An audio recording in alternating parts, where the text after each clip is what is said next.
اللہ تبارک و تعالیٰ نے قرآن میں فرمایا ان یکونوا فنکحوا ان یکونوا فقراء، فرمایا کہ اگر آپ مسکین ہو، غریب ہو، بھائی شادی کریں لیکن غریبی ہے، کیا کریں؟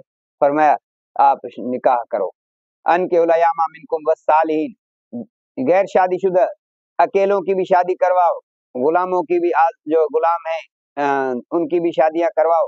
پھر کیا ہے؟ اگر تم غریب ہو یغنیہم اللہ من فضل، اللہ اپنے فضل سے انہیں شاہکار کریں گے۔ اللہ کا یہ وعدہ ہے، شادی غریبی نہیں ہے، شادی کے بعد امیری اور جو ہے تمنگری آ جائے گی، شادی سے پہلے مفلسی، شادی کے بعد اللہ فرماتا ہے میں ان کو رزق کشادہ کر کے دوں گا۔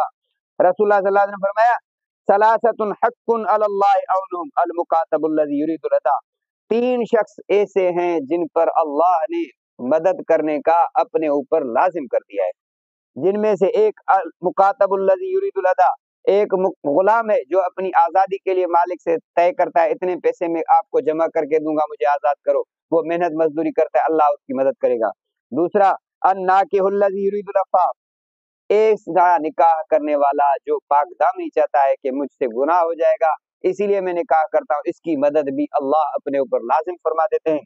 تیسرا المجاہد فی سبیل اللہ، جو اللہ کی راہ میں جہاد کرے اس کے لیے بھی اللہ اس کی مدد کرتے ہیں۔